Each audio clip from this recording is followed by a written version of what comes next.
Approval of the minutes. Move approval. Second? All those in favor? Aye. Carried. And the financial report. So actually, the current balance shown is after the claims listed next to it have been paid? Correct. Okay.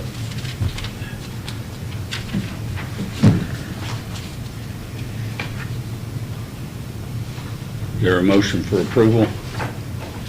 So moved. In a second? Second. Those in favor? Aye. Aye. Carried and so ordered. No. Those opposed? No. Still carried.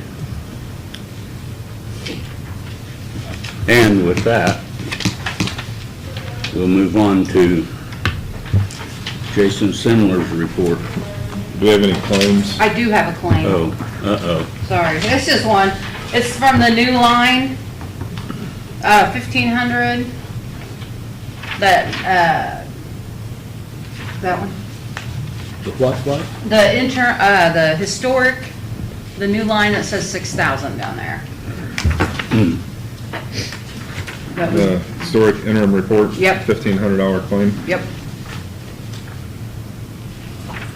So this says the total fee is $5,000, and we have $6,000 allocated for it. I thought it said 1,500. Well, the total fee is $5,000, the amount due right now is Oh, $1,500. okay. So should this be a $5,000 obligation or a $6,000 I thought we did obligation? 6. Leave it at 6. There was some question in terms of mileage Okay. and incidental reimbursements. I didn't want to come back twice. Okay. I move we pay the claim. Second. Opposed? Carried. Now, Jason Simler. Thank you. Jason Simler, Principal at Baker Tilly. Thank you for having me back again this year to do the annual report for the Redevelopment Commission, which, as you know, is a requirement of the statute. I have already handed out, like we've done in the past, a PowerPoint presentation and then a booklet behind that that has more of the details. But I'll go through the PowerPoint presentation that summarizes a lot of the numbers. But if you have any questions about any of the numbers, feel free to stop me, and I'd be happy to go through those. They're probably the answers are probably more in the bigger report.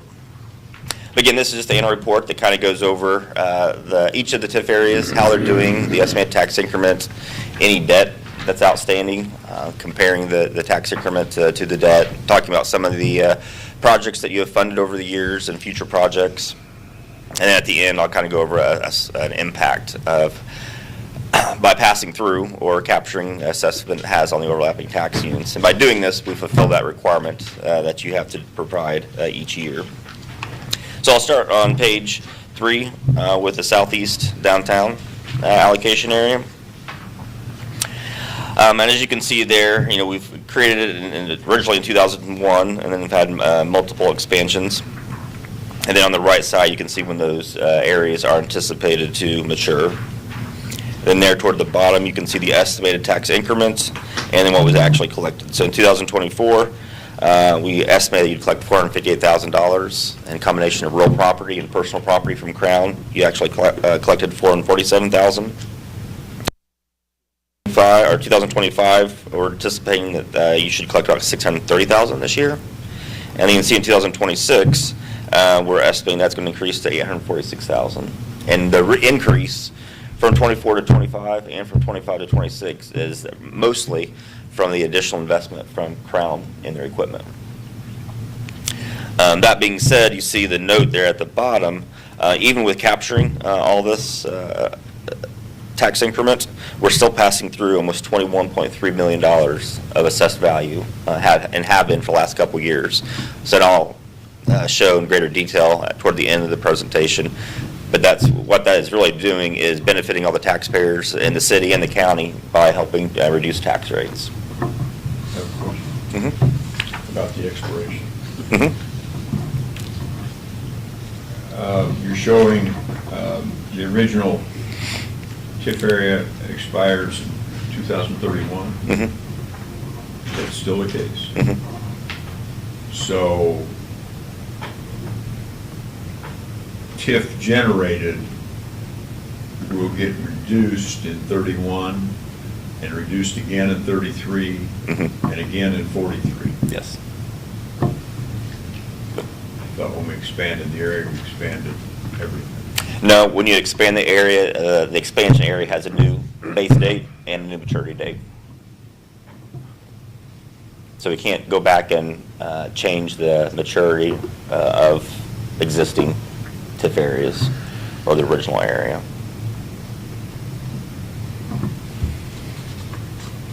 Okay. There's 3 different clocks running. Does a refinance do anything either? No, what dictates when a TIF area ends is basically when it's created, because as you know, they're constantly tweaking TIF areas and TIF in general. So depending upon when the TIF area is created, like for instance in 2001, if you created an area then, it had a 30-year life, no matter what. So that's why it ends in 2031. If you look at August 2021, you now see it has a 25-year life by the time you issue, that clock starts when you issue bonds. So a lot of it has to depend on when you created the TIF area and what stats you applied at that time. But yeah, you've taken that into consideration on these Estimates, yes. estimates Yep. for the bond Yep. payback. Yeah, that's something that we monitor with the county auditor's office and make sure that we know which parcels are in which area, so we know which ones do expire when. Thank you. No, good question. Page 4, again, this is more, again, to fulfill the requirement of the statute and then also provide information to the citizens, just the various projects that you have funded with TIF revenues. Again, this is not an exhaustive list by any means, but just a number of things that you've used TIF for. You do have one outstanding bond that we issued in 2018 for the Plaza project. It was originally issued $2,080,000. There's $1,190,000 outstanding. It ends in 2033. Corresponds with the end of the TIF area. We'll always look at this for the redone commission if there's, possibilities to refinance bonds at a lower interest rate. And right now, those rates are at 3 to 3.5%. So those are still very low rates, even in today's market. And then page 6 compares the tax increment that we were showing to the debt service. So the debt service is about $180,000 a year. So again, compared to your, $840,000 of TIF, you have about $660,000 remaining each year to help continue to pay pay-as-you-go projects that come in front of the board. So again, TIF is doing well, and again, it's growing because of the personal property from Crown. And then page 7 is just a list of some potential future projects that have been discussed. Again, this doesn't mean that you've actually decided to go forward with them, but just other projects that have been discussed over the years that we could use some of that additional TIF for. Any questions with the southeast area? Again, this one's really growing, better than we ever anticipated because of the new investment from Crown. The next is the northwest allocation area. It was created in 2004. It's shown on page 9. Again, it has a 30-year life, so it ends in 2034. You can see the tax increment here. We estimated $155,000 last year, collected $153,000, and then about $152,000 this year, $168,000 next year is what we're estimating at this time. And then page 10, I skipped to the Northfield Village allocation area because both of these areas, as you remember, the TIF is pledged towards some outstanding bonds I'll discuss later. But as you can see in 2024, this is the residential TIF you created in 2020. So again, very little TIF in 2024. But in 2025, we did see some of those houses that got built did get on the tax rolls. And then we're seeing a few more in 2026. Not nearly as many as what we thought we were going to see when we originally did these estimates, but but there has been some growth. Jason, Yes. so these are the houses, Near the Y. the preserve, just for further definition, that the Yeah. houses being built around the Y. Yes. And these estimates are based on actual construction? Yes. There's no, I haven't included any future assumptions, so these are what's actually in the ground and being assessed right now.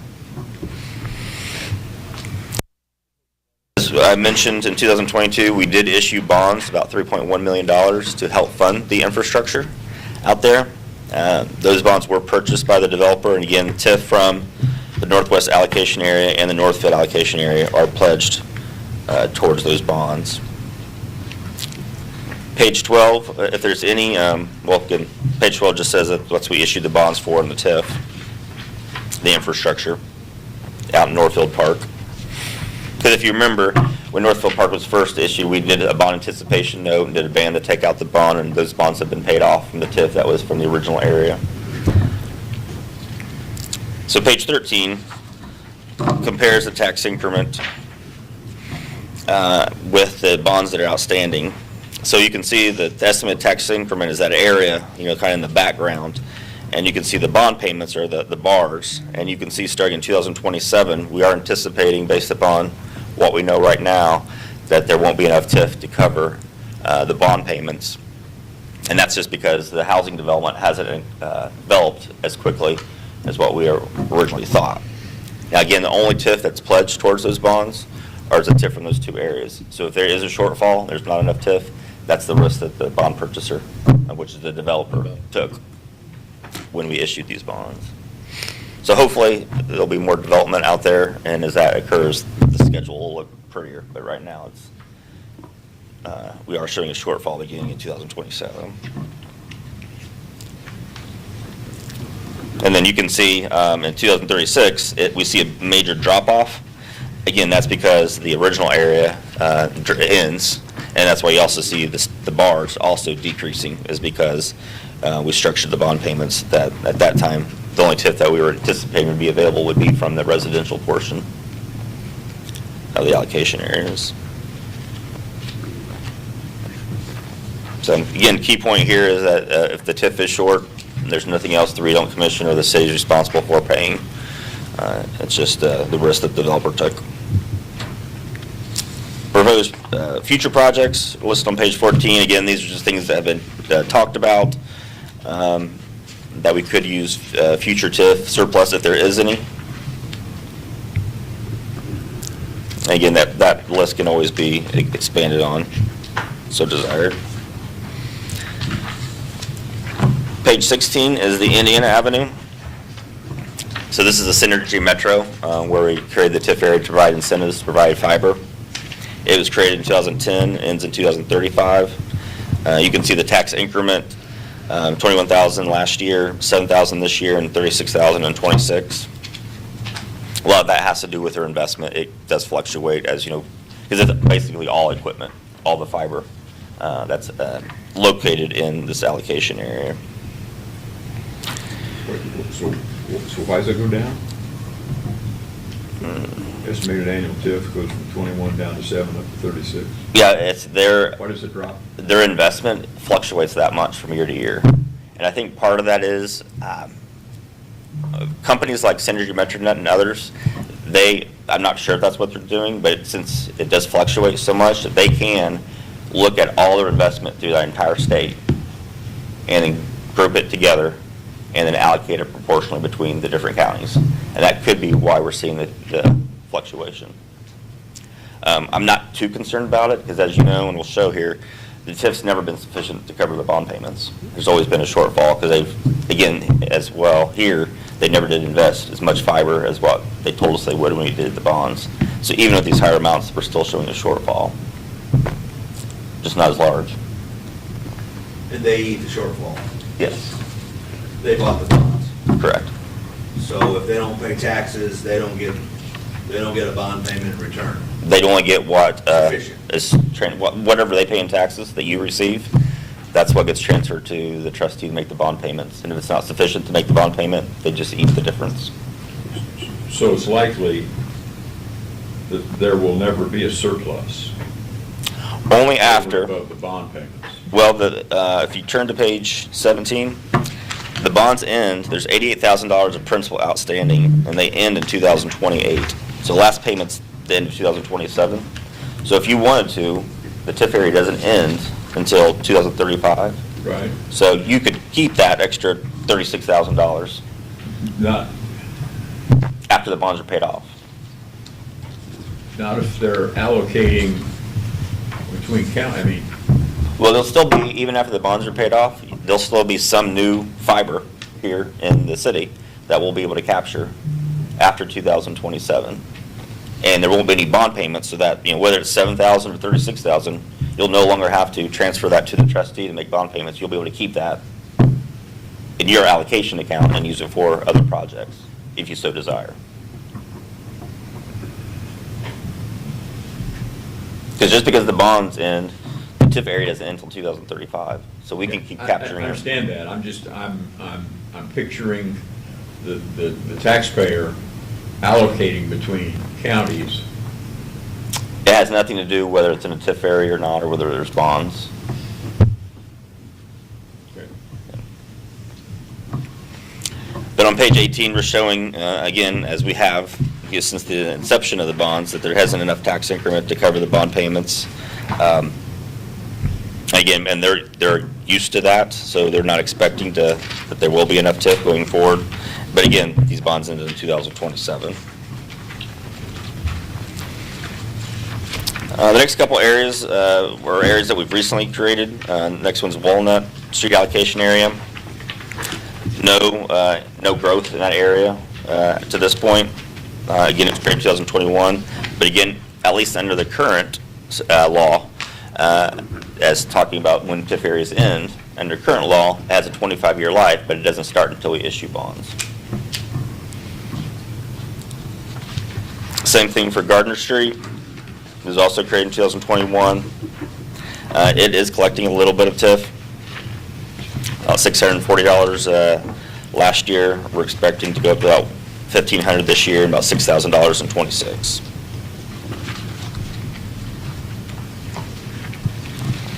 And then if you skip to page 25, this is kind of showing the impact of passing through that $21 million in the downtown allocation area.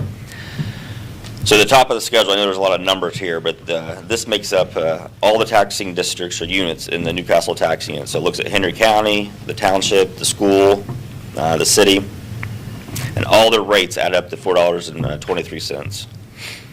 Right now, we don't capture that $21 million, $21,299,000 that I mentioned earlier. So there's no TIF captured from that. But if we decided to capture that $21 million, then scenario 2, this is what it would look like. By capturing the $21 million, if you look at, should have highlighted this, if you look at the city of Newcastle, at the top of the page, you see the tax rate of $2.19, and you have a base of $539 million, and then their levy, $11.8 million. So that's the amount of the city's budget that's payable from property taxes. If we didn't pass through that $21 million of assessment, if you go to the bottom of the page, their budget doesn't change. They still need $11.8 million to run the city. But now their base goes from $539 million to $518 million. So now the city would have to have a tax rate of $2.28 instead of $2.19. So you can see that from all the different units. If we didn't pass through that $21 million, the city's tax rate would go from $4.23 to $4.36. So it would be about 13 cents higher. And then the county will lose about $7,000 in their cum fund, and the city will lose about $9,000 in their cum fund. So again, that's the benefit of passing through assessment, is really reducing the tax rate.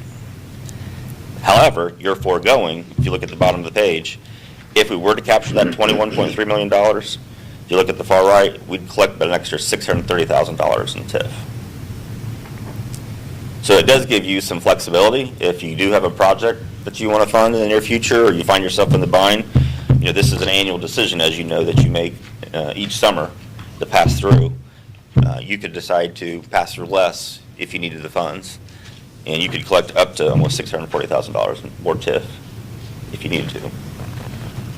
But again, then the tax rate would increase. So this kind of just shows the benefit of you passing through assessment to the tax rates. Be happy to answer any questions? So, if we get in a bind, like we were 2 years ago, a year ago, we can make that determination not to pass through, and then we'd have an additional, however much we didn't pass through times the rate, Correct. available to use for the commission. Mhm. Okay. So the next opportunity you have to make that decision is, June of 2026 for what you're going to receive in 2027. Okay. Okay. There's not- Okay, thank you. Thank you. Yep. Thanks. Run out of this nice little spiral. Corey, you're, The fee's gonna go down. I asked him about that in the county.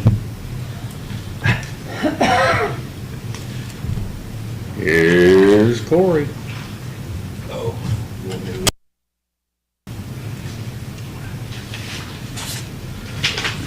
I'm gonna, I don't have any economic development update unless you have questions. What are you doing? I'm going to give you a BRAP update. This is the one that Thank you, sir. Forrest asked for? yes, Thank you. No Snoopy phone? no Snoopy phone.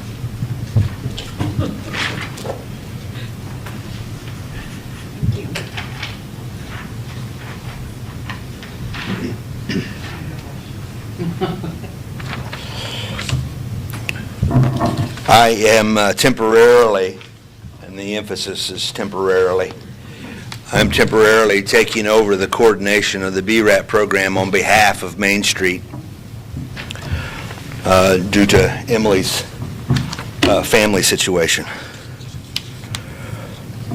So you have an eye test on both of these documents, and maybe next time I'll make it a little larger so I can see it too. I'm right there with you.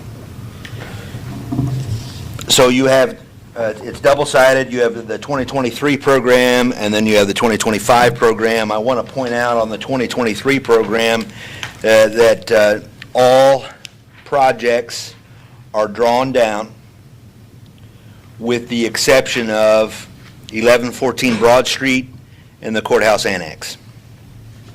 And those are in the lower third of that chart. We don't anticipate those being drawn down anytime soon. The BRAP committee has extended the timeline on 1114 Broad Street due to the preserving program. And then we're holding the 20,000 there for the courthouse annex. And at the conclusion of this BRAP report, I do want to talk to you about the courthouse annex. Moving to BRAP 2025,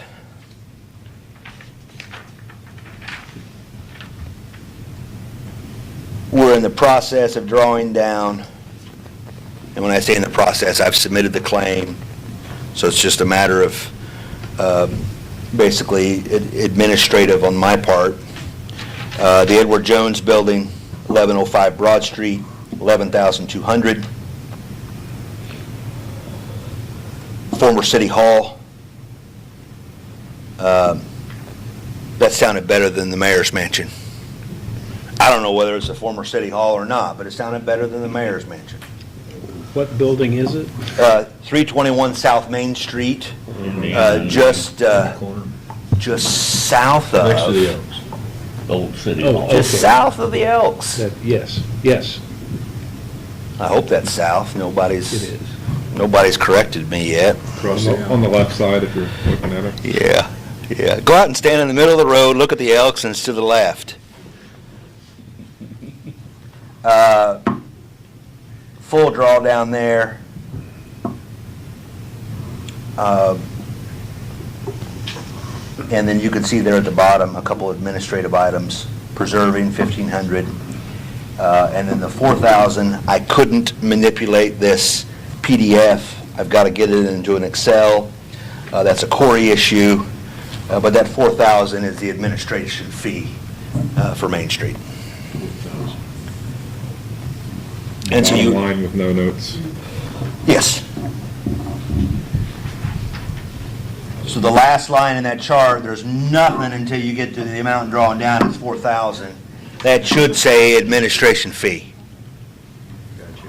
And then you add the amount drawn down, that total, $40,204.64.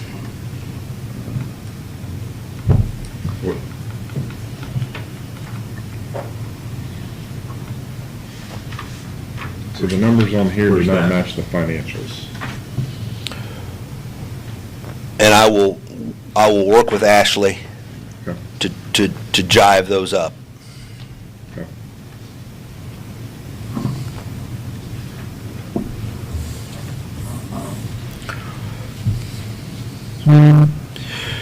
These draws are really happening as we speak. Okay.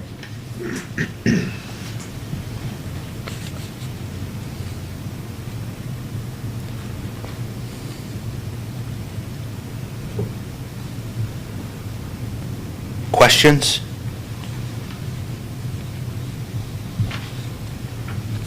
So the mayor's mansion's being converted into Airbnbs? Yes. Nice. And I don't know if you've noticed, but the work that's being done to the outside of that it was much needed. Chimney work, column work. It's a beautiful building. Yeah. And the wall's been repaired, right? Yeah, the front wall. Yeah. And I don't think the front wall was a part of this program. I think the owners did that on their own. Just the painting of the building changed it. Absolutely. The cook's still on that? Yeah, the cooks are Yeah, investing in that building. good people. Talk to us about the courthouse annex, you said. Yes. I did, before I go to the courthouse annex, I just wanted to say that I have friends and colleagues that visit Newcastle that aren't from here, and they're very complimentary of the downtown and the impact and the change that has occurred over the last number of years. And if you just sit back and think about the number of new businesses that are open, I can do that in my own mind. When I first arrived over 10 years ago, it was pretty vacant, particularly at night. That's not the case anymore. Yeah. And so, and much of that progress is due to the city of Newcastle and this redevelopment commission partnering with the building owners through Main Street, so thank you. You think of the number of places that you have to eat, the choices that you have to go eat, particularly on a Wednesday, Thursday, or Friday. Mondays and Tuesdays are still kind of tough because, business owners like to be closed. It's their choice. I like the ones that are open 7 days a week, so I don't have to think, right? Are they open? I don't have to go to MySpace and see whether they're open or not. MySpace is a fun synonym for Facebook.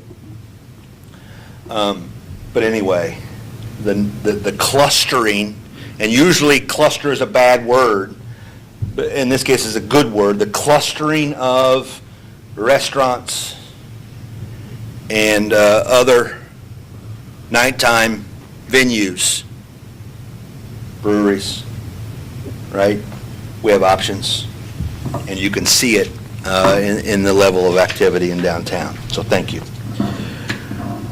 I just spent some time over the weekend with one of my best friends growing up, who hasn't lived here for a number of years.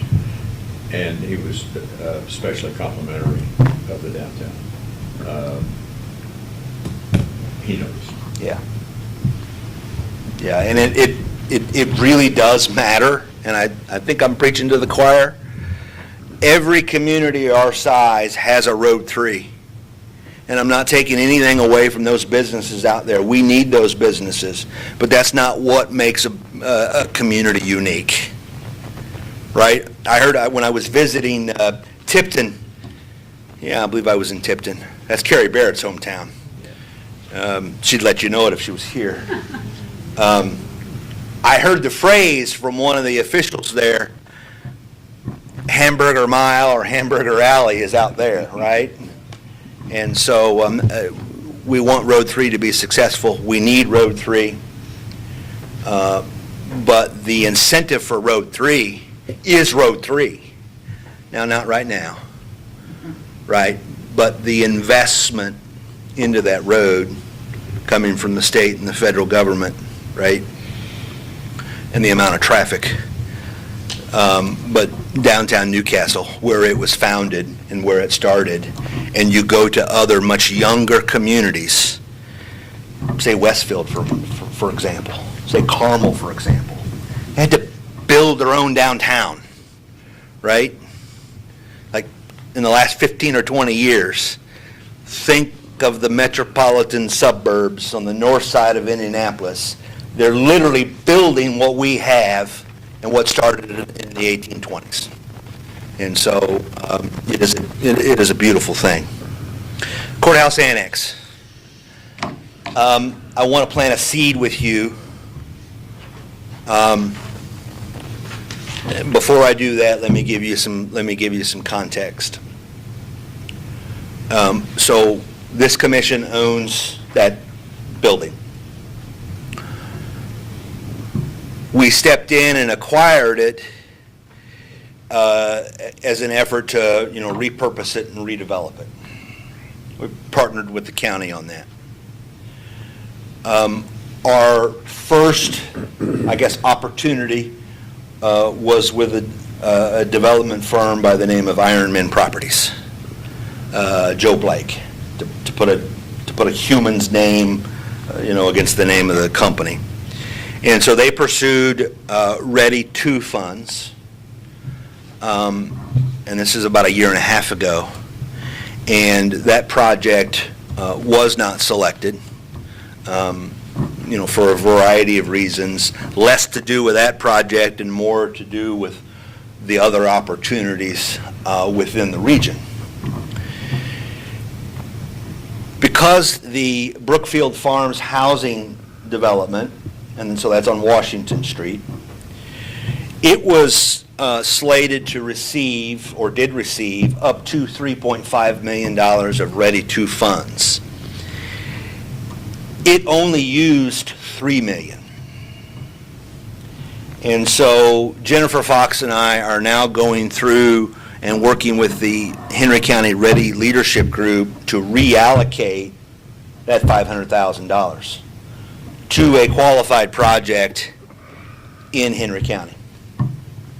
And so projects that submitted, Ready 2 projects that submitted in the initial call in the fall of 2023, Jennifer and I evaluated those projects, and we invited about 7 projects to resubmit and compete again for up to $500,000.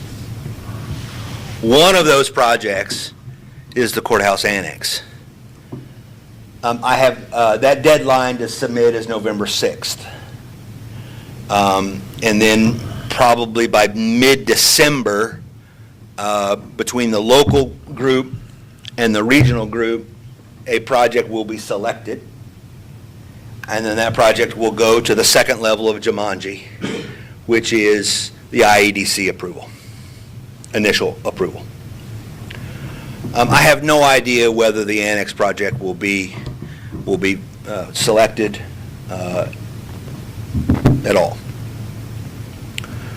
So Corey, those 7 projects for the vying for that $500,000, are they all Henry County projects or are they regional? No, they are all projects located within the geography of Henry County. Okay. The region created a policy that says, if the original projects that were allocated and awarded, if they can't use all of the money for a variety of reasons, here's the process we're going to use to reallocate. And I'll save a lot of words and a lot of your time. Our first choice is to keep the money in the original county. If we can't do that, then the $500,000 would be released back into the region. Are all 7 competing for 500,000? Yes. You either get a $500,000 or you get 0. Not necessarily. We may So it break could it be up. split. We may break it up. Is the Y one of them? The Y was invited. Okay. And I'm answering it that way because the deadline to submit is November 6th. The likelihood of us splitting it up, and I don't have a vote at the local level. I have the ability to make a recommendation. I think the likelihood of us splitting it up is, I don't know, slim. I won't say slim to none, but I'll say slim. Pardon me. Is that based upon impact or viability of the project? Yes. Yeah, impact and viability. Maybe viability, then impact. Because you can have the greatest impact, but if you can't get it off the ground, then there's no impact. So there's that opportunity out there. And that's where some of these funds on the BRAP sheet and then on your financial document, you have set aside $100,000 for the annex. I don't know whether it's going to get funded. And I want to move past that and go and say if it's not funded, I am working on an RFP, a request for proposal. And I will bring that draft RFP back to you at a future meeting. Give you, maybe I send it to you in advance, I'll work with Joel. What do I mean by an RFP? I mean a document that we communicate to the world that this building is available for adaptive reuse. Here's part of the incentive that the city will make available, and it's funds that you've already identified to see if we can find an end user and bring that building back. The challenge to this building is, if we look at it from a residential apartment perspective, and I think that is the highest and best use. That also aligns with Newcastle's downtown strategy, right? Bring residents downtown. There's not much there. In other words, the number of units that can be placed in the building and the amount of rental income that can be generated versus the amount of funding necessary for restoration.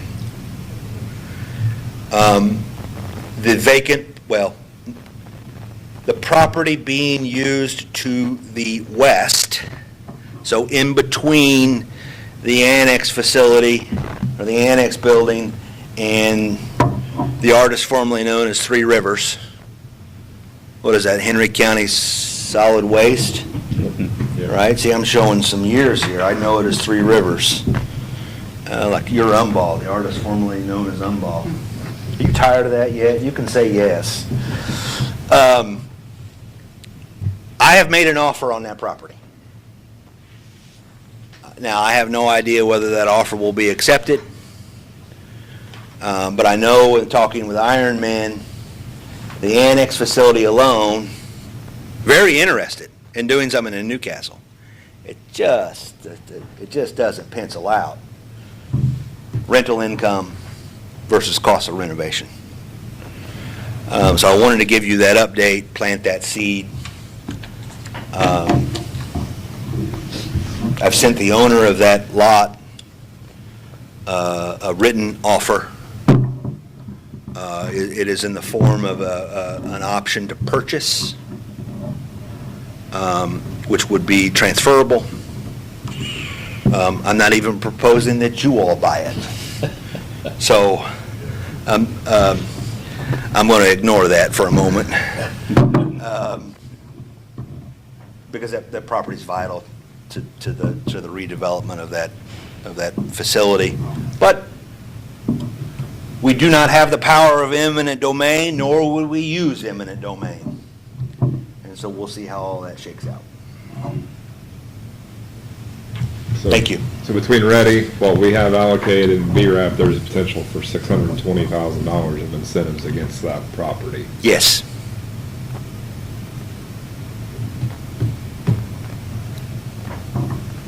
Thanks, Corey. Thank you.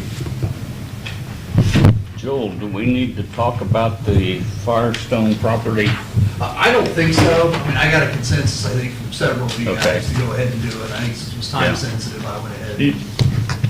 You want us to vote so it's in the minutes? Yeah, that'd probably be a good idea, to vote to enter, approve to enter into the tolling agreement that was proposed. Okay. Move we do it. Second. Those in favor? Aye. Carried. Anything else? Can you restate that again? Yeah, this was a tolling agreement we were asked to enter into in connection with the Firestone case. So now you're not on that limb out there all by yourself. Exactly. Hang on just a second. All right. Before you adjourn.